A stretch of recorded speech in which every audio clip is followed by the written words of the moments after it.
millions affected by the massive data breach.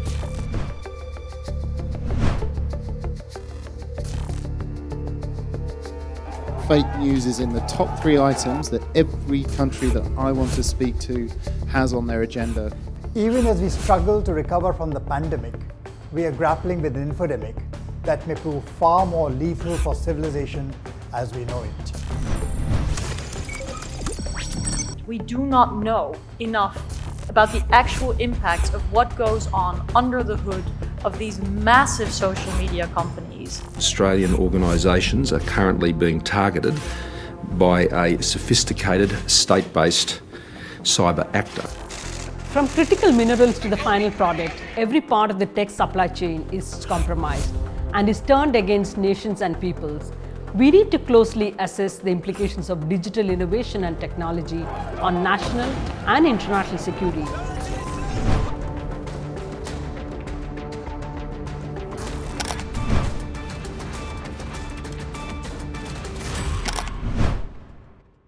A lot of what we believe to be consensus in our societies turns out not to be as consensual as we thought. Multilateral cooperation is key to solving major international challenges. There's just one problem. Multilateralism isn't working. The World Health Organization whitewashed the Chinese government's early handling of the crisis. Make the Quad a force for global good. It's also the first multilateral summit that I've had the opportunity to host as president. 2020 showed how the world is struggling to come to terms with pandemics, terrorism, and climate change. In many ways, this was also an indication of multilateralism.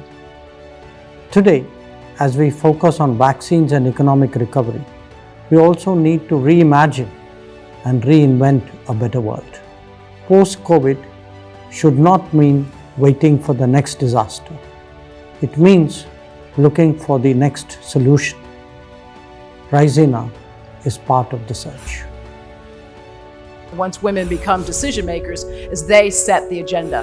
They're able to redefine what we think constitutes international peace and security.